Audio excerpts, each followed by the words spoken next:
할렐루야, 반갑습니다. 거룩한 주일, 좋은 아침 함께 예배드리니 기쁨이 됩니다.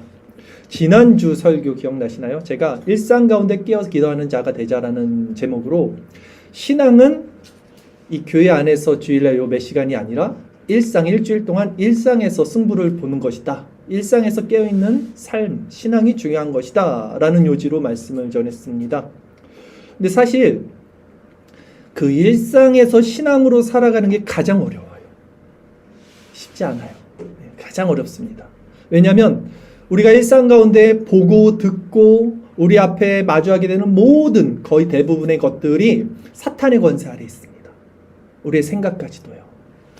그래서 성경은 너희는 그 가운데서 행하여 이 세상 풍조를 따랐다라고 그랬어요. 이 세상 풍조가 시대 정신이거든요. 시대 사조.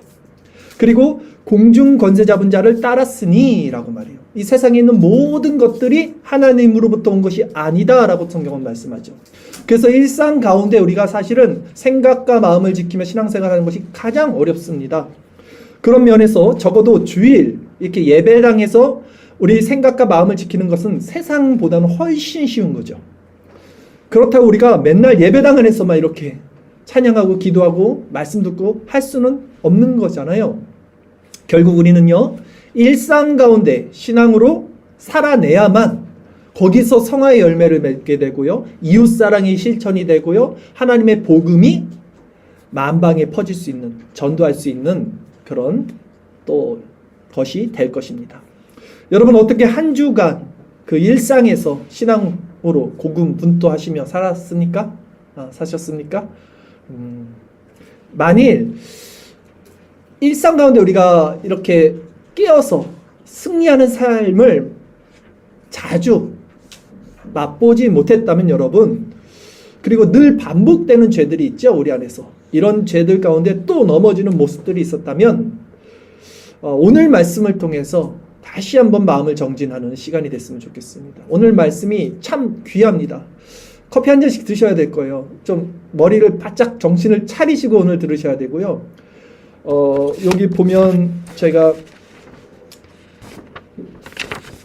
주일 설교 나눔 있잖아요. 이 맥락 그대로 설교가 나가니까 이 질문에 대한 답들을 찾을 수 있을 거예요. 그래서 설교 구조가 이렇게 됐다라는 거 그대로 지금 질문에서 답을 찾을 수 있는 구조로 설교가 나올 거니까 그거 힌트를 드리는 겁니다. 그걸 체크하면서 좀 정신 바짝 차리고 오늘 한번 말씀을 들었으면 좋겠습니다.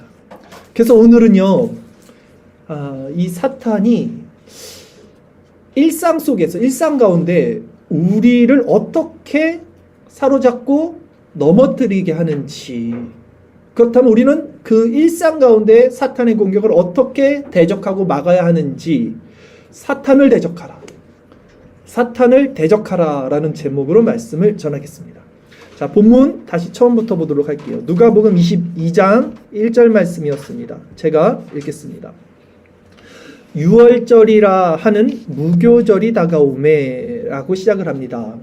유대인들은요, 출애굽한 것을 기념하고 기억하여서 1년에 한 번씩 예루살렘 성으로 모여서 하나님의 구원하심을 감사드렸습니다. 이 예식이 바로 6월절이에요. 그리고 무교절은 뭐냐면 그 6월절 다음 날 아침부터 일주일 동안 무교병이라고 해서 그 효소가 들어갔지 않는, 발효되지 않는 빵을 먹는 그 사건을, 출애굽할 때 먹었던 사건을 이제 기념하는 것인데, 이게 무교절인데, 누가가 어떻게 썼습니까? 6월절이라 하는 무교절이 다가오매라고 시작이 되죠.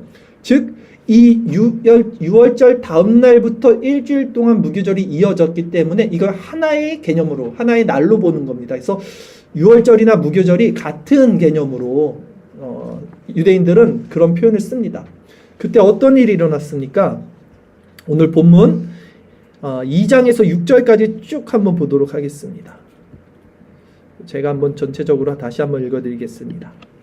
대제사장들과 서기관들이 예수를 무슨 방도로 죽일까 궁리하니 이는 그들이 백성을 두려워함이더라. 12 중에 하나인 가룟인이라 부르는 유다에게 사탄이 들어가니 이에 유다가 대제사장들과 성전 경비대장들에게 가서 예수를 넘겨줄 방도를 의논하며 그들이 기뻐하여 돈을 주기로 언약하는지라 유다가 허락하고 예수를 무리가 없을 때 넘겨줄 기회를 찾더라까지 우리가 읽었죠. 대제사장과 서기관들이 섣불리 예수님을 잡아 죽이지 못했던 이유는 뭐냐면요, 그 이스라엘 백성들이 다수가 예수님을 지금 따르고 추종하고 있었어요. 그래서 민요가 날까 두려워함이라 라고 다른 성경에는 있단 말이죠. 그때 12제자 중 하나였던 가룟인 유다에게 사탄이 들어갔다라고 3절에서 말씀합니다. 그리고 그 유다가 어떻게 행동합니까? 이제 대제사장들과 성전 경비 대장들을 찾아가요. 그리고 예수님을 내가 어떻게 비밀리에 넘길 것인지에 대한 모의, 그 빌미를 어떻게 제공할 것인지에 대한 내용을 제안을 합니다. 이에 그들이 유다의 제안에 기뻐하죠. 그리고 예수님을 넘겨주는 대가로 돈을 주기로 약속하고요. 결국 유다가 이 돈에 이제 매수가 되어서 무리가 없을 때, 사람들이 없어야 되니까, 그럴 때 이제 예수님을 넘겨줄 기회를 내가 찾아서 너희들에게 알려줄게. 그때 딱 와서 데리고 가면 된다라고 했던 것이 이제 오늘 본문 내용입니다. 오늘 본문에서 우리가 주목해서 생각해 볼 구절이 있습니다. 바로 3절 말씀인데요. 3절 말씀만 우리 다시 한번 읽어보도록 하겠습니다. 제가 읽겠습니다. 12 중에 하나인 가룟인이라 부르는 유다에게 사탄이 들어가니. 자, 여기서 사탄이 들어가니라 했을 때 들어가니로 번역된 헬라어 이 단어 원형을 살펴봤더니 에이세코마이라는 헬라어 단어 원형인데 이 뜻이 뭐냐면요, 마음속에서 일어나는 생각을 의미해요. 들어갔다는 것이 원형의 뜻은 마음속에서 일어나는 생각이라는 거예요. 그러니까 사탄은 생각으로 마음에 들어가는 거예요. 자, 보세요. 12 중에 하나인 가룟이나 부르는 유다에게 사탄이 들어가니. 그러니까 마음속에서 일어나는 생각. 사탄이 그 생각 가운데 마음으로 들어간 거예요. 그리고 이런 기록이 요한복음에 가면 이제 더 자세하게 나타납니다. 근데 요한은요, 이 사탄이 어떻게 그 유다의 마음에 들어갔는지 이 과정을 두 단계로 조금 더 정밀하게 나눠서 기록을 했어요. 첫 번째 단계는요, 요한복음 13장 2절 말씀인데 주일설교 말씀 구절이 있습니다. 제가 읽어보겠습니다. 마귀가 벌써 시몬의 아들 가룟 유다의 마음에 예수를 팔려는 생각을 넣었더라. 그렇죠? 생각을 넣어서 생각으로 마귀가 유다의 마음으로 공격합니다.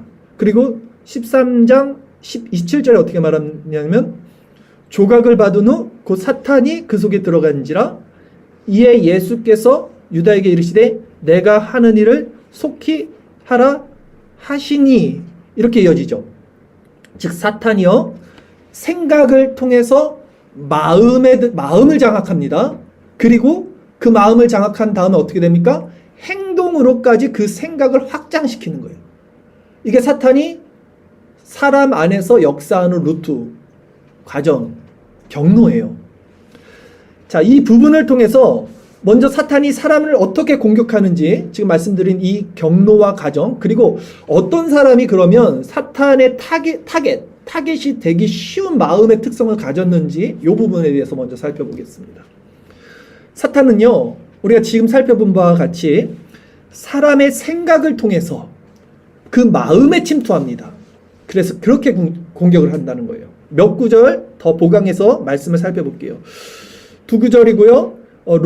고린도후서네요. 고린도후서 4장 4절 말씀부터 제가 읽겠습니다. 그 중에 이 세상의 신이 믿지 아니하는 자들의 마음을 혼미하게 하여 있죠. 이 세상 신이 사탄이에요. 마음을 혼미하게 했다 그랬죠. 분명히 마음. 그래서 그리스도의 영광의 복음의 광채가 비치지 못하게 하는 거예요. 마음을 흐리게 하는 거예요. 그런데 그리스도는 하나님의 형상인데 그렇게 하지 못하는 거예요. 사도행전 5장 3절 말씀도 볼게요.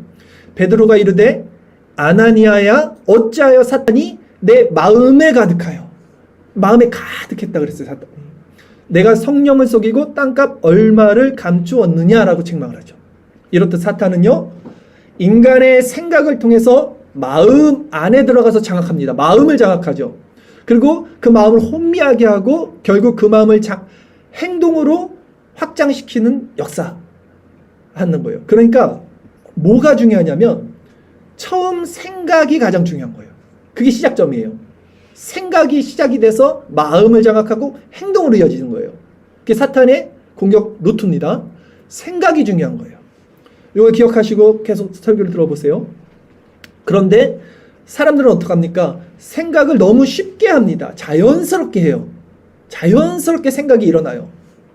그리고 그것이 내 생각인지 사탄의 생각인지 구분을 못해요.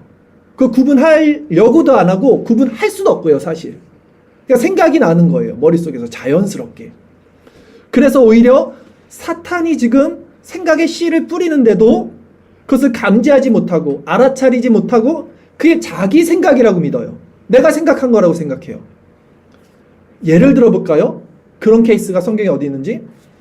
예수님께서 이제 십자가를 지신다고 말씀을 딱 하니까 그 베드로가 그럴 수 없다라고 항변합니다. 십자가에 질 수 없다라고 항변합니다. 그때 베드로는 그것이 자신의 생각이었다고 믿었었던 거예요. 그쵸? 그 사탄이 주는 생각이라고 베드로는 절대 생각하지 않았다는 거예요. 그러나 예수님은 그 베드로 생각 배후에서 사탄이 역사하고 있다는 사실을 간파하셨죠. 그래서 베드로를 향해서 사탄아, 내 뒤로 물러가라. 내가 하나님의 일을 생각하지 아니하고 도리어 사람의 일을 생각하는도다 책망하셨죠. 그 말은 뭡니까? 베드로 자체가 사탄이었기 때문이 아니에요. 교회라 그랬는데 내가 이 반석 위에 교회를 세운다 그랬는데요. 베드로가 가진 생각 안에서 사탄이 역사하는 것을 예수님이 봤기 때문에 그 사탄적 생각을 책망하신 거예요. 사탄을 향해서 책망하신 거예요. 이렇듯 사탄은 사람의 생각을 통해서 마음 가운데 교묘하게 털을 잡고요. 그것이 마치 그 사람 생각인 양, 그 사람 마음인 양 이렇게 위장해서 결국 말과 행동까지 이어져 그 사람과 주변을 파괴시키는 거예요. 그렇다면 어떤 마음 상태를 가진 사람에게 이 사탄이 타겟이 될까요? 이 사탄의 타겟이 누구일까요? 어떤 마음 상태를 가진 사람들이 사탄에게 가장 마음을 뺏기기 쉬울까? 사탄이 가장 활동하기 좋은 마음, 사탄이 가장 공격하기 쉬운 타겟은 어떤 마음이냐면요. 잘 들으세요. 이게 오늘 설교의 포인트입니다. 키워드입니다. 교만이에요. 교만한 마음. 교만한 마음이에요. 이게 가장 사탄이 공격하기 쉽고 가장 사탄이 역사하는 마음밭이에요. 교만. 오늘 이 설교에서 가장 중요한 키워드예요. 교만. 딱 계속 들어보세요. 제가 물 한 잔만 먹겠습니다. 이 교만이 무엇인지 정확히 파악하셔야 돼요, 여러분. 내 안에서 이 교만이 어떻게 자라서 형성되는지를 보셔야 돼요. 이걸 알아야 돼요. 알아차려야 돼요. 그래야 사탄을 대적할 수 있습니다. 이 교만의 무서움을 정확히 파악해야 돼요. 그래야만 우리가 일상 가운데 사탄이 주는 생각에서 우리 마음을 지켜요. 이게 사탄의 생각인지 내 생각인지를 분별할 수 있게 돼요. 교만이 키워드입니다. 자, 계속 말씀을 전해볼게요. 이 교만이 왜 이렇게 위험한 건가? 말씀 한번 우선 들어보십시오. 사탄은요, 원래 천사 중에서도 가장 높은 천사장이었다고 이사야에서 말씀합니다. 우리가 살펴볼 이사야 말씀이 이제 곧 나오는데요. 이제 이 천사장이었던 사탄이 하나님 앞에서 쫓겨난 이유가 뭐였습니까? 교만 때문이었어요. 이 구절 살펴볼 거예요, 이따가. 이게 그가 이제 지극히 높은 이와 같아지리라 하는도다라고 성경이 말씀한단 말이에요. 지극히 높은 이는 누구예요? 하나님인데 그와 같아지리라 하는도다. 사탄이 하나님과 같아지려고 했던 거예요. 이 교만이잖아요. 그래서 징계받은 거죠. 그래서 타락한 거죠. 그리고 처음 아담과 하와가 하나님 앞에서 쫓겨날 때도 마찬가지로 인간이 하나님이 되고자 했던 교만 때문에 벌을 받은 거예요. 이렇듯 교만은 하나님을 가장 크게 대적하는, 하나님이 가장 경노하시는, 진노하시는, 그리고 또한 반대편에서는 사탄이 가장 좋아하는, 그가 역사하기 가장 좋은 마음밭이 되는 거예요. 저는요, 사람들을 만나고 볼 때 그 사람이 믿음이 있는지 없는지, 그 사람이 신앙이 좋은지 없는지, 그 사람이 뭐 신학적 그 지식이 많은지 적은지 전혀 신경 쓰지 않습니다. 그건 아무것도 중요하지 않아요. 오직 제가 한 가지 영적인 안테나를 세우고 사람을 보는 건 뭐냐면 그 사람의 마음이 교만한지예요. 딱 하나만 봅니다. 저는 그 사람 마음이 교만한지 안 교만한지 딱 하나만 봐요. 다른 거 안 봐요. 다른 거 필요 없어요. 볼 필요도 없어요. 믿음도 하나님이 주시는 거고 구원도 하나님이 하시는 거예요. 제가 봐는 거는 그 사람의 마음 속에 교만이 있는지 없는지. 왜냐하면 그게 가장 중요해요. 여러분. 성경은요 교만에 대해서 다음과 같이 경고합니다. 우리가 살펴봤던 그 사탄이 어떻게 교만 가운데 떨어지게 됐는지 이사야 14장 12절에서 15절까지 말씀인데요. 요거 제가 한번 읽어드리겠습니다. 먼저 너 아침의 아들 계명성이여 어찌 그리 하늘에서 떨어졌으며 너 열국을 엎은 자여 어찌 그리 땅에 찍혔는고 내가 내 마음에 이르기를 내가 하늘에 올라 하나님의 뭇별 위에 내 자리를 높이리라 내가 북극 지폐의 산 위에 앉으리라 가장 높은 구름에 올라가 지극히 높은 이와 같아지리라 하는도다. 그러나 이제 내가 수올 곧 구덩이 맨 밑에 떨어짐을 당하리로다. 이 교만 때문에 이렇게 사탄이 떨어지게 됩니다. 그리고 아담과 하와가 어떻게 교만 때문에 벌을 받게 되는지 살펴보겠습니다. 창세기 3장 5절 6절 말씀. 너희가 그것을 먹는 날에는 너희 눈이 밝아져 하나님과 같이 되어 선악을 알 줄 하나님이 아심이니라. 여자가 그 나무를 본즉 먹음직도 하고 보암직도 하고 지혜롭게 할 만큼 탐스럽게도 한 나무인지라. 여자가 그 열매를 따먹고 자기와 함께 있는 남편에게도 주매 그도 먹은지라. 교만이에요. 하나님과 같이 되고 싶었어요. 또 성경이 계속해서 교만에 대해서 말씀하는 구절, 세 구절을 더 살펴보도록 하겠습니다. 잠언서 16장 18절 말씀. 교만은 패망의 선봉이요 거만은 마음의 넘어짐의 앞자이니라. 야고보서 4장 6절 말씀. 그러나 더욱 큰 은혜를 주시나니 그러므로 일렀을 때 하나님이 교만한 자를 물리치시고 겸손한 자에게 은혜를 주신다 하였느니라. 누가복음 18장 14절입니다. 내가 너희에게 이르노니 이에 저 바리새인이 아니고 이 사람이 의롭다 하심을 받고 이 사람이 이제 죄인입니다. 그의 집으로 내려갔느니라. 무릇 자기를 높이는 자는 낮아지고 자기를 낮추는 자는 높아지리라 하시니라. 자, 성경은 이렇듯 교만이요 가장 하나님을 대적하고 가장 하나님의 진노를 사는 마음받침을 경고하고 있습니다. 그러기에 우리는요 항상 마음을 잘 살펴야 돼요. 지금 내 마음이 교만한지 아닌지 점검해야 돼요. 이거 어렵어요. 이거 어려워요, 여러분. 교만을 점검하는 거 어려워요. 그 세밀하게 자신의 마음을 살피는 게 어려워요. 굉장히 교만이라고 생각하지 않는 부분에 교만이 들어가 있어요. 제가 예를 한번 들어볼게요. 오해는 하지 마세요. 헌금을 드릴 때도 마찬가지예요. 의례적으로 하나님께 드리잖아요. 그러니까 헌금을 많이 내고 적게 내고의 문제가 아니에요. 헌금을 드리는 마음의 상태를 한번 보셔요. 진짜 하나님을 예배 드리려고 내 목숨과 마음과 뜻을 다하는 마음이 있으면요. 오해하지 마세요. 돈의 크고 작음이 아니라 그 물질의 마음이 들어가요. 분명히. 그래서 그 감사함과 내 힘을 다해서 하나님께 드리려는 그 의도가 있습니다. 마음에. 이게 겸손이에요. 근데 그냥 원래 드는 대로 드려야지. 이 정도만 드리면 되겠지. 이거 교만입니다. 이게 교만인 걸 아세요? 잘 몰라요. 이런 것도. 그러니까 교만이 진짜 막 높은 마음, 사람들 깔보는 마음이 아니라니까요. 그냥 일상 가운데 우리가 신앙생활 하는데 엄청 교만인 마음이 우리를 찾고 있어요. 예를 들어서 해볼까요? 저 같은 경우 이제 아침에 일어나면 기도하죠. 잠자기 전에 기도하죠. 너무 피곤할 때 누워서 기도합니다. 누워서 기도하든 무릎 꿇고 기도하든 그 자체 행위가 중요한 건 아니지만 누워서 기도하다가 내 마음에 뭔가가 느껴지는 거예요. 아, 이거 교만이구나, 이것도. 내가 정말 하나님 앞에서 기도한다면 어떤 행위의 모습이 중요한 건 아니더라도 당연히 하나님 앞에 그 경외하는 그분 앞에 내가 무릎을 꿇고 기도했어야 되는데 내가 그냥 누워서 기도하고 있는 거예요. 착각하지 마세요. 행위를 말하는 거 아니에요. 마음의 상태예요. 이렇게 교만은 항상 우리와 함께 있다고요. 그 교만이 무서운 거예요. 이렇듯 교만은 하나님이 가장 대적하시고 하나님의 진노를 사고 마귀가 좋아하는 마음밭이에요. 자, 그런데 문제는 무엇이에요? 문제. 교만한 자는요, 자기 마음이 교만하다는 것을 알 수가 없어요. 가려져 있어요. 양심이 굳어 있어요. 하나님의 성령의 은혜가 없어요. 가려져 있어요. 몰라요. 이거 모른다니까요. 왜냐하면 사탄이 그 마음을 이미 장악하고 있어요. 그래서 이 사람의 특징이 뭔지 아십니까? 자기가 삶의 주인이 돼 있어요. 입으로는 그렇게 말 안 하죠. 하나님이 주인이라고 하죠. 근데 실상 그의 생각과 마음과 동기와 그가 행동하는 모든 면면에서 자기가 주인이에요. 자기가 주인된 사람들의 특징이 뭔지 압니까? 자기를 위해서 살아요. 자기를 위해서 살아요. 이타적이지 않아요. 절대 섬기지 않아요. 다른 사람들. 연약한 자를 돌보지 않아요. 오히려 그들을 통해서 자기 유익을 얻으려고 하죠. 이게 교만이라고요.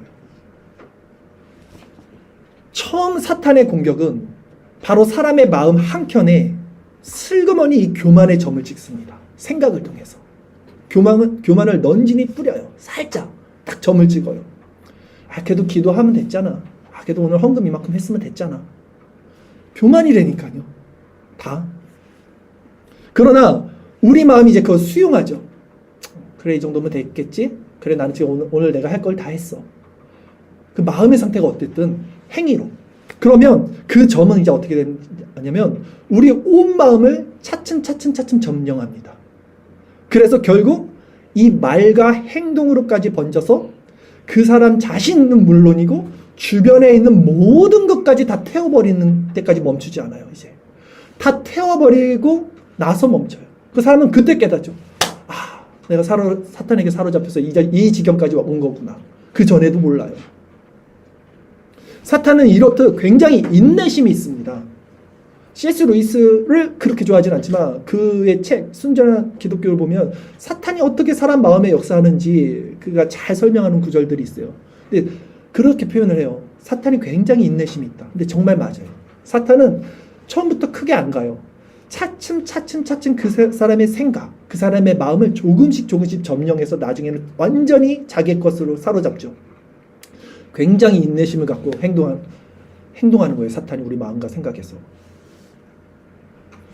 사탄의 그런 공격에 결국 무너져서 돌이킬 수 없게 된 케이스가 성경에 누가 있을까요? 한 인물만 제가 말씀드려볼까요? 아나니아와 삽비라 부부죠. 이 케이스입니다. 그들의 처음 의도는 좋아요. 초대교회에 바나바라고 불리는 요셉이라는 사람이 있었는데요. 이 사람이 자신의 밭을 팔아서 그 값을 이제 가지고 사도들의 발 앞에 두었습니다. 왜냐면 초대교회는 어려운 사람들, 잘 사는 사람들이 있었는데 다 같이 그냥 못 사는 사람 없이 지체들의 필요에 따라서 이걸 나누어 주기 위해서 가난한 사람이 얻게 하기 위해서 교회에서 이걸 했단 말이에요. 근데 그거를 아나니아와 그의 부인이죠. 아내인 삽비라가 보고 더불어서 자신들의 소유를 판 거예요. 우리도 하자. 좋은 의도잖아요. 좋은 행동이었어요. 그런데 문제는 그 속에 어느 순간 아깝다는 생각이 들었던 거예요. 생각. 의도는 좋았는데 생각이 들었어요. 아깝다는 생각. 그리고 그것이 처음 사탄이 점을 찍은 교만에서 점이었죠. 사탄의 생각이었죠. 근데 그것을 냅둔 거예요. 그것에서 돌이켰어야 되죠. 근데 그걸 몰랐던 거죠. 간과한 거죠. 그리고 결국 그 생각이 어떻게 합니까? 어떻게 마음을 확장시켰습니까? 그들의 마음을? 그 값에서 얼마를 감추매라 그래요, 성경이. 그 값에서 얼마를 감추매. 행동으로까지 확장시키는 거예요. 더 무서운 거는 얼마를 감춰서 사람들에게는 나 이거 다 냈어. 좋은 모습을 보여주고 위선이죠. 자기 속에서는 하나님을 대적하는 거예요. 굉장히 교만한 거예요, 이게. 그러니 여러분도 처음에는 좋은 의도로 시작했다가 사탄이 생각으로 여러분 마음을 이렇게 장악할 때 그걸 분별하실 수 있어야 되고요. 결국 그 거짓말이라는 행동으로까지 나가는 것을 정말 주의하고 경계하셔야 돼요. 더구나 교회를 상대로, 교회 안에서 이런 행동을 한다면 하나님은 그 교회의 순결성과 정결성을 지키기 위해서 반드시 그런 자를 징계하실 수밖에 없어요. 그 하나님의 공의죠. 그리스도의 순결한 교회를 지키기 위한 하나님의 공의죠. 그래서 아나니아 삽비라를 죽임당하게 된 거예요. 그 죄가 큰 게 아니에요. 낸 게 귀한 거지. 오늘날 정서에서 생각해 보세요. 그래도 얼마간 낸 게 중요하지. 착하다. 잘했어요. 라고 하잖아요. 그게 중요한 게 아니에요. 속인 거, 교만한 거. 이게 그 교회의 순결성을 해친 거. 이게 죄였던 거예요. 이렇듯 사탄은 그 사람 생각 가운데 점차적으로 역사하고요. 양심을 마비시킵니다. 아나니아 삽비라 양심이 마비된 거죠. 그리고 마음을 장악하고 결국 파멸의 행동으로 그 사람의 영혼을 죽음으로 밀어넣습니다. 이게 사탄이 인간을 공격하는 루트예요. 그리고 과정이에요. 그리고 누가 그의 타겟이 됩니까? 교만한 자들이 타겟이 됩니다. 그렇다면 이 생각으로 오는 사탄의 공격에 마음이 장악당하면 그 사람은 이제 어떻게 될까요? 어떤 마음 상태에 놓이게 될까요? 어떤 비참함이 있을까요? 먼저 그 마음에는요, 이제 그런 사람들은요, 마음에 주님이 주시는 평안이 없게 돼요. 주님의 평안을 맛보지 못해요. 사탄에게 마음이 장악된 사람들의 특징입니다. 평안이 없어요. 이사야 57장 20절 21절 말씀이 있어요. 제가 읽겠습니다. 그러나 악인은 평온함을 얻지 못하고 그 물이 진흙과 더러운 것을 늘 솟구쳐내는 요동하는 바다와 같으니라. 내 하나님의 말씀에 악인에게는 평강이 없다 하셨느니라. 평강이 없어요. 악인의 특징. 사탄에게 마음이 장악된 사람들의 특징. 평강이 없습니다. 항상 마음이 불안하고요. 조급하고요. 뭔가 이렇게 꽉 막혀있는 어두운 그런 느낌이죠. 그 사람들이 사탄이 그 마음을 장악하고 있는 상태다라는 거예요. 그러니까 이런 걸 통해서 깨닫는 거예요, 여러분. 내 마음이 지금 뭔가 찜찜해. 뭔가 어두워. 뭔가 밝지가 않아. 그때 이거를 캐치하는 게 이게 중요해요. 캐치하고 어떻게 하든 마음을 겸손하게 그리스도께 나가고 회개할 수 있도록 어떻게 하든 마음을 돌이키려는 이게 어렵지만 그게 필요해요. 그게 사실은 살려면. 자, 나아가서 이런 사람들의 특징은 뭐냐면요. 마음에 분이 있어요. 화가 있어요. 성이 있어요. 이게 불씨가 있어요. 이게 사탄의 특징이잖아요. 화. 그래서 이 사람이 있는 곳들은요, 분열이 있습니다. 이 사람들은 마음에 그게 화가 있기 때문에 분열을 만들어요. 그리고 그 분열을 또 왜 분열을 만드는지 그 화가 뭔지를 보면 시기와 질투가 있는 거죠. 결국 그 안에. 그리고 분냄. 그 마음 가운데 있으면서 그래서 다른 사람들을 섬기려 하는 마음은 없다니까요. 오히려 다른 사람들을 속이고 해치면서까지 자기 유익을 챙기려 하는 이기적이고 공격적이고 파괴적인 마음을 가진 사람들. 저 밖에 보니까 이렇게 곤봉이라 그러나요? 저 커튼이 이렇게 떨어져 있었어요. 제가 이거 계속 봤어요. 누가 하시나? 언제까지 냅두시나? 벌써 한 2주, 3주가 지났는데 아무도 안 하고 계시는 것 같아요. 저도 회개했어요. 내가 했어야 되는데 아무도 안 하구나. 오늘은 저거 그대로 저렇게. 아니 되게 하나님께 죄송한 거예요. 그러니까 오해하지 말고 들으세요. 그냥 이 작은 것 하나하나가 우리가 섬기려는 마음으로 하나님을 정말 사랑하면 작은 것부터 다 귀하고 교회 모든 것들이 우리 마음이 그렇게 되고 누가 하든 안 하든 내가 먼저 섬기려 하는 이게 좋은 마음이잖아요. 아니 왜 안 했을까? 아니 저거 왜 안 했지 저서 이렇게 생각이 들면 안 되는데 이거 주의해야 된다는 거예요. 자, 사탄이 마음을 그렇게 장악한 사람들 자기의 유익만을 챙긴다는 거예요. 섬기려 하지 않는다는 거예요. 그리고 그 모든 마음의 중심에 뭐가 있어요? 바로 교만이 있다는 거예요. 교만이 굳건하게 깃발을 딱 세우고 있어요. 그 사람 마음 안에. 그것은 한마디로 매우 비참한, 매우 저주스러운 상태입니다. 교만은 패망의 앞잡이입니다. 그렇다면 이 사탄에게 이렇게 마음이 장악당하지 않고 생각과 마음을 지키면서 온유하고 겸손한 마음, 착하고 따뜻한 마음, 이 하나님의 성품, 그리스도의 성품으로 우리가 나가기 위해서 사탄을 대적하는 방법에 대해서 이제 말씀을 드릴게요. 제가 이걸 두 가지 케이스로 나눴습니다, 지금. 왜냐면 사람마다 다 상태들이 다르니까 영적 상태가 나쁠 때 우리의 마음을 지키면서 사탄을 대적하는 방법, 그리고 영적 상태가 비교적 좋은 때 이 사탄을 대적해서 우리 마음을 지키는 방법, 이 두 가지를 나눠서 설명을 드릴게요. 잘 들어보세요. 첫 번째는 신앙이 나쁜 상태일 때 우리 마음이 지금 그럴 때 사탄의 공격에서 벗어나는 방법에 대해서 먼저 말씀을 드릴게요. 사실 이 신앙이 나쁘다는 것은 이미 생각과 마음이 사탄에게 사로잡혀 있다는 거예요. 분별할 수 없다는 거예요. 능력이 없는 거예요. 우리 안에.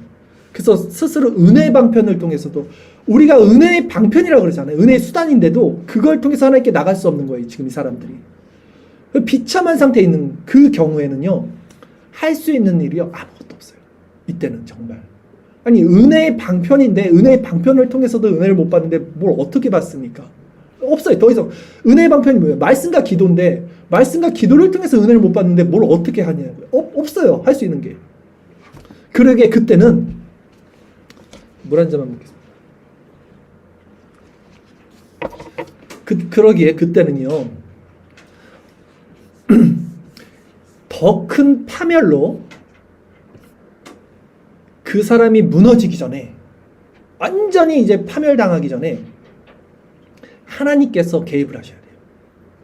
결국은. 그래서 하나님이 어떻게 개입하시냐면 강력한 공의의 말씀으로 그 사람에게 경고를 하셔야 돼요. 책망을 하셔야 돼요. 흔히들 죄 가운데 마음이 장악당한 상태에서는요. 그 교만한 마음으로 하나님을 우습게 여깁니다. 정말 하나님은 우리가 얼마나 우습게 여기는지 여러분 보셔야 돼요. 교만한 마음이 있는 사람들이 그래요. 이것이 교만한 사람들의 특징이거든요. 말로는 사랑의 하나님을 말하지만 그가 진정 대하고 있는 신앙은요. 하나님을 경외하는 신앙이 아니에요. 그런 사람들은요. 그것이 드러나죠. 또 그런 자들의 특징은 그러면서도 근자감이라 그러잖아요. 근거 없는 자신감이 있어서 선민사상이 투철합니다. 이상하게 그런 사람들의 특징은 그게 교만이에요. 선민사상이 투철해요. 그래도 내가 지금 이렇게 죄를 짓고 이 모양 이 꼴이라도 사랑의 하나님은 나를 버리지 않고 용서하시고. 이게 신학적인 교리적으로 틀린 게 아니잖아요. 맞잖아요. 근데 무엇이 문제예요? 교만이 그 안에 들어가 있어요. 정답은 맞는데 그 안에 교만의 마음이 들어가 있어요. 오히려 세리들은 하늘을 우러러 쳐다도 못 본다니까요. 하나님을. 그럴 때 하나님이 그 가난한 심령, 애통하는 심령을 결코 버리지 않고 구원해 주시는 거죠. 이런 사람들은요. 때문에 오히려 그때는 이 무서운 하나님의 진노와 경노의 공의가 그 앞에 떨어져서 그의 살과 뼈를 흔들어야 돼요. 실제. 우와 이제 정말 죽겠구나 내가. 끝났네. 무서워서 덜덜덜덜 떨게 만들어야 돼요. 하나님의 말씀이. 하나님이 개입하셔서 공의로. 그렇게 하지 않으면 이미 사탄에게 마음이 장악당한 자들은요. 돌이킬 수 있는 방법이 아무것도 없습니다. 근데 이게 무서운 게 아니라 여러분을 살리는 길이라는 거예요. 한 케이스를 성경에서 갖고 와서 말씀해 볼게요. 다윗. 생각해 보십시오. 다윗이 하나님의 마음에 합한 자고 평생을 하나님을 섬겼지만 어느 순간에 한번 완전히 사탄에게 자기 생각과 마음을 완전히 장악당하는데도 자기가 장악당한지도 모르고 막 사람 막 죽이는 데까지 이른 적이 있었잖아요. 처음에는 목욕하는 밧세바를 봤어요. 작은 점이 들어왔어요. 음욕을 품었어요. 생각을 품었어요. 거기서 돌이켰어야 되죠. 근데 그 여자를 이제 불러서 실제 행동을 했어요. 간음을 했어요. 생각이 마음을 장악하고 결국 행동으로 이어지는 거예요. 이 루트는 똑같아요. 사탄이 죄를 통해서 우리 마음에 역사하는 건 똑같아요. 그러니까 이 루트를 잘 봐야 돼요. 루트를. 어떻게 생각이 마음을 장악하고 행동으로 이어지는지를 내 안에서 보라고요. 내 안에서. 여러분 안에 행동이 그렇게 일어나잖아요. 나아가서 이제 밧세바의 남편 우리아를 죽음으로 몰죠.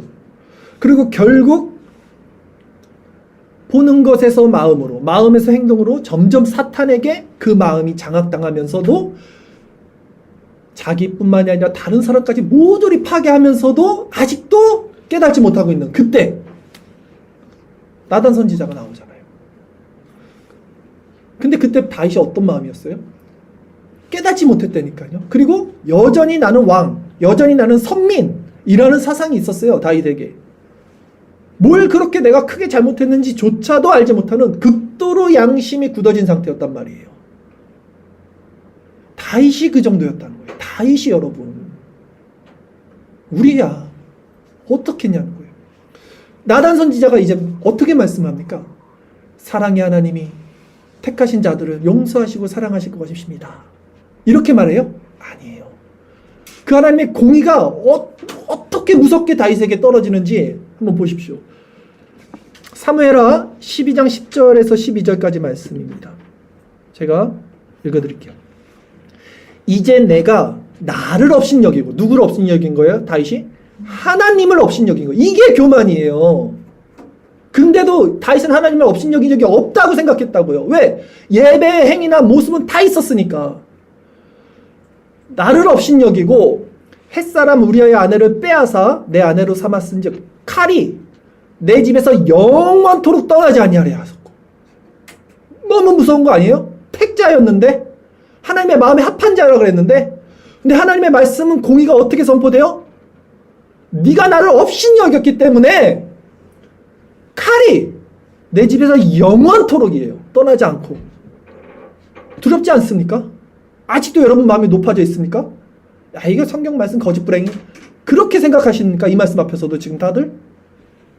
패망의 선봉이에요. 교만이. 여호와께서 또 이와 같이 이르시기를, 보라, 내가 너와 내 집에 재앙을 일으키고 내가 내 눈에서 내 아내를 빼앗아 내 이웃들에게 주리니. 얼마나 끔찍해요. 그 사람들이 내 아내들과 더불어 백주에 동침하리라. 그 실제 다 일어나잖아요. 압살롬에게서. 너는 은밀히 행하였으나 나는 온 이스라엘 앞에서 백주의 일을 행하리라 하셨나이다. 아니, 이게 공의 하나님입니다. 이게 영적으로 무뎌져서 사탄에게 장악당한 그 마음 가운데 임하시는 하나님의 심판이고 공이고 경고의 메시지라는 거예요. 다윗의 죄는 무엇이었습니까? 교만이었다고요. 하나님을 업신여겼기 때문에 이 벌을 받은 거예요. 지금 하나님이 다윗을 책망한 죄의 본질이 업신여김을 받은 그 교만이었어요. 저는요, 하나님의 자녀들이 이 교만으로 인해서 얻어터지는 것들을 많이 이렇게 보죠. 계속 보고 있는 거예요. 저는 사실 주변을 통해서, 또 내 모습을 통해서도요. 그러면서도 얻어터진다는 표현 이상하다고 생각하지 마세요. 이사야 말씀에 있습니다. 정수리부터 발끝까지 얻어터지면서도 왜 돌이키지 않냐 그러잖아요. 이사야 1장에서. 그렇게 얻어터지면서도 돌이키지 못하는 모습을 보는 게 가장 안타까워요. 저 진짜. 하나님을 믿고 돌이키면 풀릴 텐데, 살 텐데, 분명히. 근데 그렇게 하지 못하는 어리석은 모습을 계속해서 안 좋은 일, 계속해서 맞는 일들을 보면 그게 가장 안타깝더라고요. 이렇게 신앙생활에서. 그 인생이 왜 그렇게 파멸로 치닫는지, 결국 죄의 문제인데 그들은 결코 돌이키지 않아요. 왜? 왜 돌이키지 않아요? 그 마음 중심에 교만이 있어요. 교만이 뭐예요? 자기가 스스로 주인이 된 마음이라니까요. 이게 교만이라니까요. 이게 사탄이 처음 계명성이 땅에 떨어진 이유, 처음 아담과 하와가 벌을 받은 이유, 스스로 높아진 마음이라니까요. 스스로 주인된 마음. 이 교만이 자리 잡고 있기 때문에 그 교만이 있는 사람들은 절대 하나님의 백성이 될 수 없습니다. 이렇듯 사탄에게 장악당한 상태에서는 강력한 심판의 말씀만이 그 죄에서 돌이키고 회개시킵니다. 세상에도요, 충격요법이라는 거 있잖아요. 심장이 멈춰서 이제 죽게 되는 사람들은 어쩔 수 없이 어떻게 해요? 일어나, 인공호흡 이런 걸로 안 돼요. 그냥 전기, 충격기 대고 그냥 막 해야 돼요. 하나, 둘, 셋, 펑! 이거 해야 돼요. 강력하게. 생사람한테 그거 하면 뼈 다 나가고 막 다 어떻게 돼. 그러나 죽는 사람들은 그렇게 살려야 돼요. 어쩔 수 없어요. 하나님은 죄를 짓는, 그래서 죄 가운데 완전히 그렇게 사로잡혀 있는 백성에게는요, 어쩔 수 없어요. 우쭈쭈쭈쭈 괜찮아, 용서해 줄게. 이리로 와봐, 이거 한번 해줄게, 심폐호흡. 이렇게 할 수가 없는 거예요. 처음에 예수님 믿고 어린아이 같은 신앙일 때는 그렇게 하시겠죠. 하나님께서. 그러면 안 된다. 나쁜 짓 하면 안 된다. 나쁜 생각하면 안 되는 거야. 그래서 좋게 타이르겠죠. 그러나 다윗과 같은 사람, 이미 믿음이 충만하고 하나님의 사역을 해야 되는 사람, 이런 사람들에게는 큰 믿음에게 큰 책임이 주어진다고 성경이 말합니다. 그만큼 하나님의 공의의 심판이 커요. 그런 사람들에게는. 저는 그 누구보다도 이런 거를 진짜 뼈가 떨리게 경험하는 사람이기 때문에 이런 말씀을 드리는 거예요.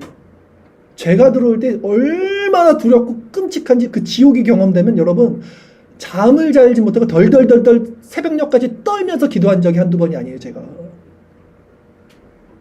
근데 제가 이 말하는 죄가 다른 사람들한테 얘기하면 그게 무슨 죄야? 그게 무슨 죄냐 너? 이렇게 말할 정도의 죄인데 저는 너무 무서워서 내가 다시는 그렇게 행동하지, 생각하지 말아야지 하면서도 또 그러고 그것도 그러고. 근데 이게 몇 번 가면 안 해요. 진짜 너무 무서우니까 그게. 자, 그러나 그 공의, 이 하나님의 공의, 무서운 공의는요, 결국 자기 사랑하는 자녀들을 살리기 위한 하나님의 사랑의 표현이고 방식, 그 심판에서 그를 돌이키게 하는 도구라는 것 여러분 기억하십시오. 그러니까 나단이 이 말을 딱 하니까 다윗이 바로 정신을 차려요. 이게 다윗의 좋은 점이에요. 사울은 바로 정신 못 차렸어요. 가룟 유다 바로 정신 못 차려요. 근데 나단이 딱 말하자 다윗이 바로 정신 차리고 어떻게 해요? 바로 침상을 적시면서 밤새 회개합니다. 그러나 그럼에도 그 죄에 대한 보응은 비참할 정도로 끔찍하고 오랫동안 지속됐던 거예요. 다윗 가문에 얼마나 큰 그 고통이 있었습니까? 죄가 그만큼 무서운 거예요, 여러분. 하나님 죄를 간과하지 않아요. 여러분, 죄를 그냥 너무 쉽게 짓지 마십시오, 진짜. 그 생각을 너무 쉽게 여러분 생각하지 마세요. 그 교만을 너무 우습게 보지 마세요. 그럼에도 하나님은 결국 다윗을 영원히 파멸 가운데 두시지 않기 위해서 그를 살리신 거고, 그를 살리신 사랑의 하나님이신 거. 그것도 기억하십시오. 예를 들어 사탄이 그 생각과 마음을 점령하여 신앙이 아주 나쁜 상태예요. 지금 제가 극단적인 예를 든 거예요. 아주 이제 나쁜 상태, 더 이상 내가 은혜의 방편을 통해서도 은혜를 맛보지 못하는 그런 상태일 때는 이 하나님의 공의적 말씀의 선포와 징계가 그 영혼을 깰 수 있다라는 말씀을 드린 겁니다. 이사야 1장 5절 6절 말씀이에요. 이렇게 말씀합니다. 너희가 어찌하여 매를 더 맞으려고 패역을 거듭하느냐? 온 머리는 병들었고 온 마음은 피곤하였으며 발바닥에서 머리까지 성한 것이 없이 상한 것과 터진 것과 새로 맞은 흔적 뿐이거늘 그것을 짜며 싸매며 기름으로 부드럽게 함을 받지 못하였도다. 내 이 안타까운 마음. 그럼에도 끝끝내 돌이키지 못한다면, 끝끝내 돌이키지 않는다면 이제는 어떻게 돼요? 버려지는 거예요. 사울왕과 같이, 가룟 유다와 같이. 그 교만한 마음 때문에 결국 그를 영원한 죽음과 파멸로 그 교만이 이제 끌고 가는 겁니다. 그러므로 여러분은 이 교만에서 돌이키는 자가 되기를 바라십시오. 진정 교만에서 돌이키는 것이 무엇인지를 연구하셔야 돼요. 그러니까 묵상하셔야 돼요. 생각을 계속해서 보셔야 돼요. 여러분 생각. 이거 기도하면서. 끔찍합니다. 교만은. 자, 이제 두 번째. 신앙이 좋은 상태에 있어요. 비교적 하나님의 은혜가 있고 신앙이 좀 이렇게 약화가 되고 죄를 짓다가도 또 은혜의 방편을 사모하고 공급받을 때 눈물도 나고 회개도 일어나고 은혜가 충만해지는 이런 상태. 이때 이제 사탄의 공격을 대적하는 방법에 대해서 이제 말씀드립니다. 신앙이 좋은 상태에서는요, 사실 사탄을 대적하기가 쉽지요. 그러니까 그리스도께 피하는 게 사탄을 대적하는 거예요. 성경에서 그렇게 말하죠. 그리스도께서 우리를 지키시니까 마음과 생각을. 그러니까 성령 안에서 이게 지켜지니까 쉬워요. 그러나 그때 주의할 건 뭐냐면요. 이게 너무 쉽네? 라고 생각하는 마음이에요. 이게 또 교만을 일으킵니다. 이제 좀 됐다.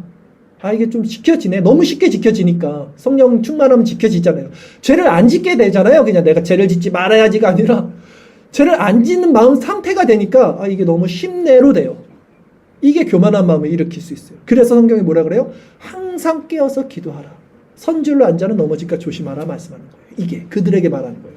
넘어진 자들에게 말하는 거예요. 넘어진 자들은 일으켜야 돼요. 근데 서 있는 자들, 깨어있다고 생각하는 자들에게 말씀하는 거예요. 이런 것들은.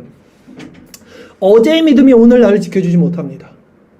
오늘의 은혜는 오늘의 만나를 통해서 받아야 됩니다. 금요일날 밤에 은혜를 그렇게 받아서 정말 천국적 상태를 제가 경험해도 금방 토요일 되고 주일 되고 월요일 되면 언제 그랬냐는 듯이 그 은혜가 떨어지는 걸 보면 깜짝깜짝 놀래요. 이게 뭐지 도대체? 뭐가 잘못된 거지? 데이비드 브레이너도 그러잖아요. 일기를 보세요. 저녁에 그렇게 하나님의 그 천국적 상태를 느꼈는데 다음날 아침에 이상해져요. 상태가. 이걸 깨달아야 돼요. 내가 부단히 깨어서 기도해야 되는구나. 어제 은혜가 오늘을 날 지탱해 주지 않는구나. 이걸 지혜롭게 깨달아야 돼요, 우리는. 그래서 오늘 우리가 아침에 이 은혜를 오늘 받아야 돼요. 오늘 사는 거예요. 근데 이 은혜가 그러면 일주일을 지켜주냐? 아니라고요. 매일 깨어서 기도해야 되는 거예요. 오늘의 양식을 오늘 먹는 거예요.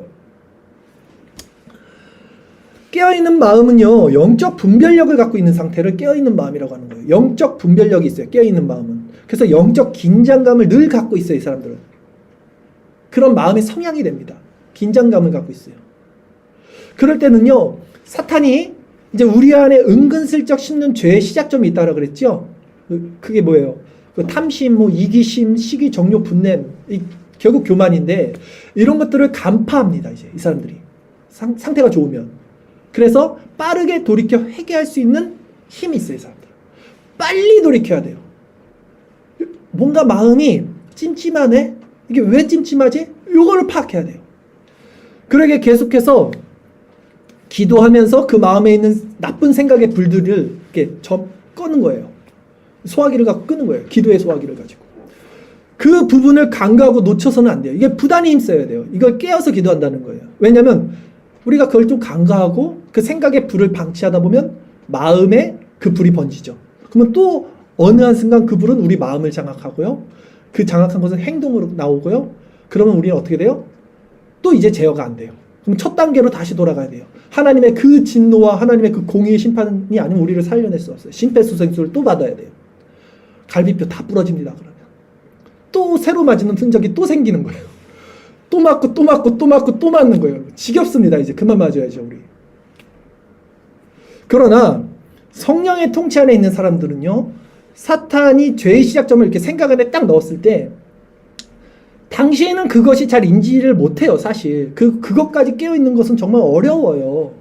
성자들이나 하겠죠. 우리같이 일상을 살아가는 사람들은 어려워요. 그럼에도 뭔지 모를 찜찜함이라는 것은 느껴요, 이 사람들이. 영적인 예민함이 있으니까, 깨어있는 사람들은. 뭔지 뭐가 찜찜하지? 뭐가 이렇게 그 성령 충만한 느낌이 아니지 지금 내가? 이건 느낀다고요. 왜냐면 이들 마음은 하나님의 성령이 인도하시기 때문에 그럴 수 있는 거예요. 성령을 거스르는 육적 소욕이 그래서 감지가 되는 거예요. 그러면 이런 거죠. 마치 흰 옷에 검정 묻을 때 바로 티가 나는 거예요. 그러니까 마치 마음 상태를 우리가 이렇게 정밀하게 살필 수 있는 상태예요, 그 사람들이. 그래서 신앙이 좋은 상태인 자들은요, 그 알 수 없는 찜찜함이 있을 때 어떻게 하냐면, 처음에는 분별이 안 된다고 그랬잖아요. 생각을 넣으니까. 그 생각이 자랄 때까지 시간이 걸린다니까요. 사탄이 인내하면서 그거를 다 하고 있다니까요. 그러니까 자신이 이 찜찜함이 있을 때 깨어있는 자들은 내가 했던 말들을 반추합니다. 소가 그 여물을 다시 씹듯이 다시 생각해봐요. 그리고 내가 했던 행동들을 이렇게 다시 돌이켜봐요. 그러면서 내가 어느 지점에서 이렇게 이런 것들이 내 안에 들어왔는지 그 찜찜함의 원인을 찾아 나갑니다. 이런 거 해보셨어요? 이런 거 해야 돼요.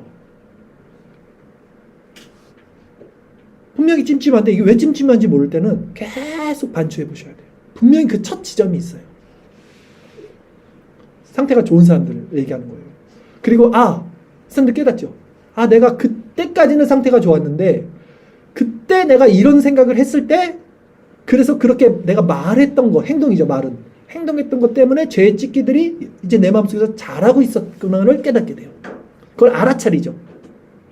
그러면 이제 어떻게 합니까? 그 죄를 가지고 하나님께 나가는 거예요, 진짜.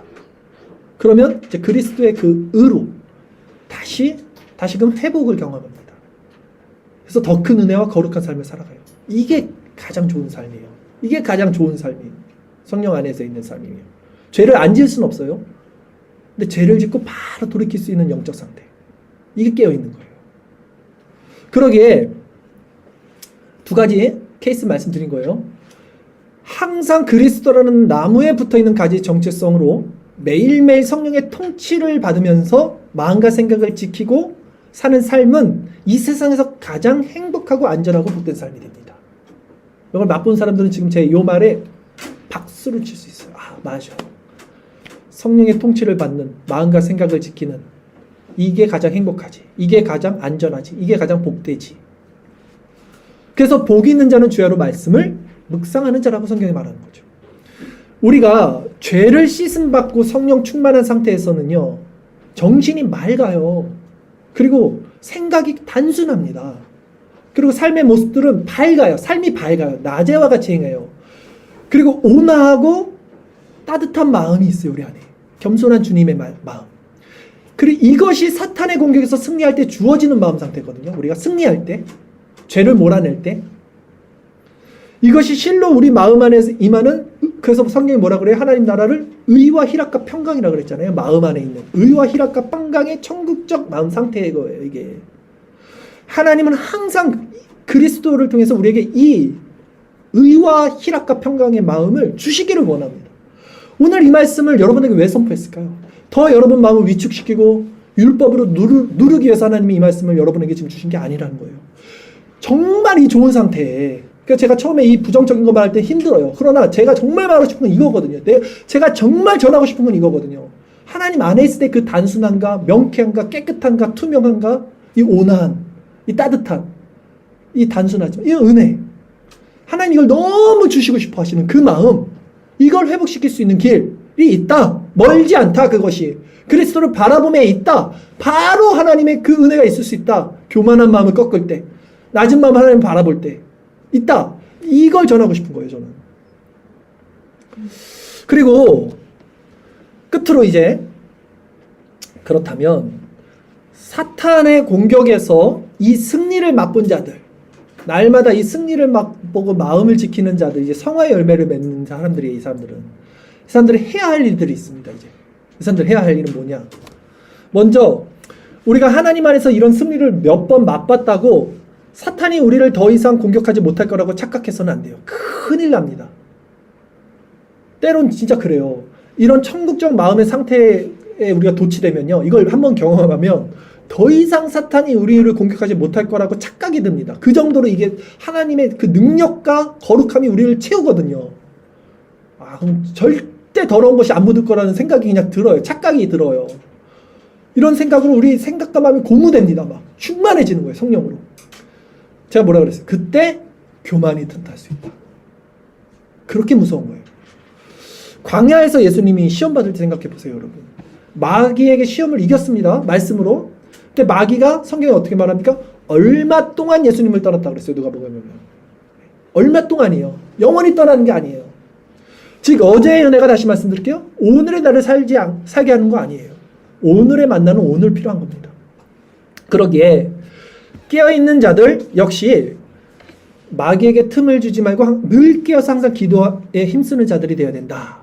그리고 한 가지 더, 이 하나님 안에서 은혜를 경험하는 사람들이 해야 할 일은 뭐냐면요, 사탄의 공격에서 승리한 자들은요, 이제 잠들어 있는 다른 지체들을 위해서 기도해 줘야 돼요. 기도하라고 깨운 거예요. 기도하라고 은혜를 베푼 거예요, 그 사람들에게. 기도하라고 이런 말씀을 전하게 하시는 거죠. 기도해 줘야죠. 잠들어 있는 사람은 기도 못 하잖아요. 깨어있는 사람들이 깨어있는 사람들이 잠자는 사람들에게 일어나, 이렇게 말하는 거지. 잠자는 사람들이 어떻게 잠자는 사람에게 일어나, 내가 기도해 줄게, 그런 말을 어떻게 합니까? 잠자는 사람들은 꿈속에서는 하겠죠.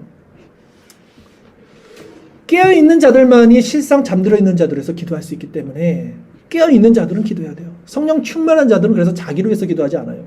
자기를 위해서 사는 사람이 아무도 없다라고 그러는 거예요. 깨어있는 자들에게 주시는 말씀이에요.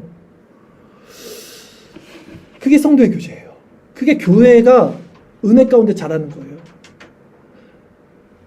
은혜 있는 사람들이 이끌어줘야 되고요.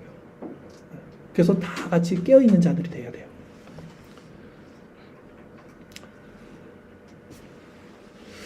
이제 결론적으로 말씀을 드리겠습니다. 여러분, 우리 남자 지체분들은 이제 자동차 좋아하잖아요. 새 차를 살 때 기분 생각해 보십시오. 새 차를 딱 샀을 때 어땠습니까? 뭐 애지중지 깨끗하게 사용하잖아요, 처음에는. 하물며 방이나 집 청소할 때도 그래요. 청소 깨끗하게 하면 뭔가 개운하고 좋죠. 목욕할 때도 그렇잖아요. 목욕하고 나서 바나나 우유 하나 딱 먹으면서 나갔을 때 기분 좋아요. 상쾌합니다. 그러니까 뭐든지 깨끗한 상태에서 그 깨끗함을 가장 잘 지켜낼 수 있어요. 깨끗한 상태에서 그 깨끗함을 가장 잘 지켜낼 수 있습니다. 우리 마음도 그래요. 여러분, 우리 마음도 그래요. 우리 마음이 깨끗할 때 그 깨끗함이 계속 유지되는 게 가장 쉬운 거예요. 가장 잘 편한 거예요. 문제는 뭐예요? 쓰다 보면 자동차 항상 새 차가 될 수 없다는 거예요. 집 한번 청소했다고 그게 계속 깨끗해지면 좋겠지만 그렇지 않다는 거예요. 또 먼지가 쌓이고 어디서부턴가 뭔가 또 어지르고. 우리 집 맨날 청소해도 저 아이들이 맨날 뭘 이렇게 막 그래요. 하루에 몇 번씩 청소를 해야 돼요. 뭐 목욕 한 번 한다고 깨끗해집니까? 저녁이면 또 땀 범벅대고 더러운 거 묻죠. 우리 마음도 그렇다는 거예요. 우리 마음도 그렇다는 거예요. 그래서 우리는 깨끗해지기 위해서 날마다 회개하는 자들이 돼야 돼요. 회개할 수 있는 마음이 겸손이고요. 회개할 수 없는 마음은 교만이에요. 그래서 난 깨끗해. 난 선민이야. 나는 괜찮아. 이거 교만이고요. 나는 더러워질 수밖에 없어. 나는 그래서 주님이 필요해. 나는 또 회개하면서 주님의 은혜를 구해야 돼. 이것이 낮아진 심정이에요. 겸손이에요. 요거 기억하시면 돼요. 오늘 설교에서. 교만. 제가 키워드 교만이라고 그랬죠? 교만. 예수님도 말씀하시죠? 목욕한 자는 발을 씻어야 된다. 발은 씻어야 된다. 발을 씻는 건 뭡니까? 고범죄라고도 하고 자범죄라고도 하죠. 일상 가운데 짓는 죄들은 날마다 씻어야 된다는 거예요. 이 과정에서 매일매일 깨끗함을 받을 때 이제 죄를 이기고 성화의 열매를 맺고 사탄을 대적할 수 있다. 여기 핵심은 교만이 아닌 겸손이다. 겸손한 자들만이 회개할 수 있다.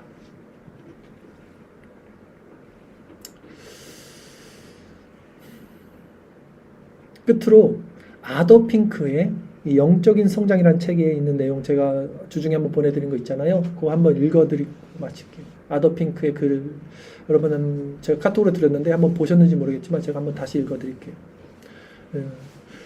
영적 성장이란 신비한 역사이지만 어떤 사람에게는 다른 이들보다 더 명백하게 나타난다. 성령께서 어떤 사람의 마음에 빛을 비추시고 생명을 부여하는 역사가 있게 되면 죄는 밝히 드러나고 가장 악하고 저주스러운 것으로 느껴지게 된다. 죄가 가장 저주스럽고 악하게 느껴져요. 이것이 바로 영적인 성장의 명백한 증거가 되고, 영적인 성장이 어디 있습니까?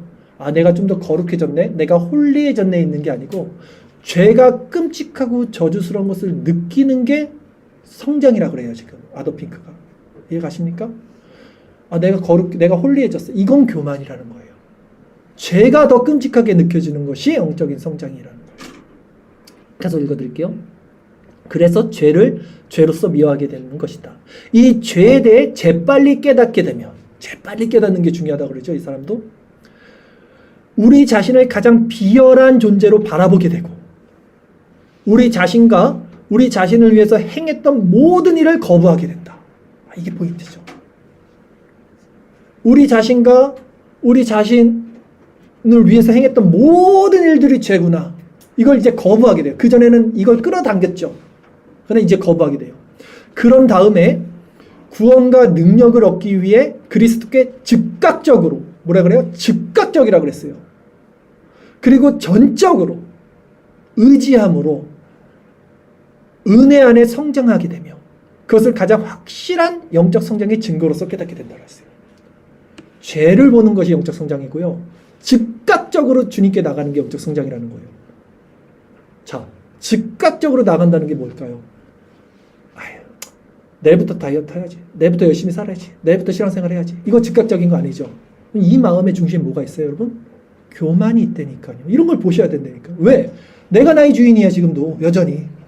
내일은 우리 것이 아니라는데 괜찮아, 내가 언젠가는 힘내야지. 다 내가 나의 주인. 교만. 아니에요. 즉각적으로, 지금 말씀이 떨어지는 지금 즉각적으로. 어떤 자들이 즉각적으로 해요? 죄를 보는 자들.